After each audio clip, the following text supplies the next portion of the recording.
నిశ్చయంగా నేను నిన్ను ఆశీర్వదింతును. హెబ్రీయులకు రాసిన పత్రిక 6:14.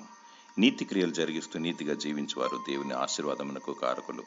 యేసే క్రీస్తు ప్రభువును నమ్మిన వారు నిత్యజీవం గలవారు. క్రియలతో కూడిన విశ్వాసము ప్రాముఖ్యమైనది. కుయుక్తితో జిమిక్స్ చేసి టెక్నిక్తో ఆస్తి సంపాదించినచో అది ఆశీర్వాదం కాదు. పరలోకపు ఆశీర్వాదాలు కోరదగినవి. బీదలాజరుకు ఆస్తి సంపద లేదు, బంధుమిత్రులు లేరు. ఈ లోకపు సిరిని ఆశయాలను పెంటతో సమానంగా ఎంచుకున్నాడు.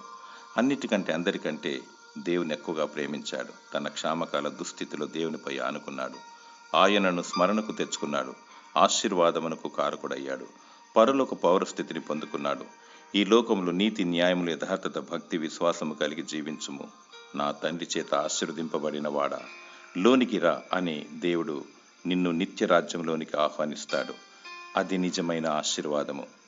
దేవుడు నిన్ను సమృద్ధిగా దీవించునుగాక. ఆమేన్.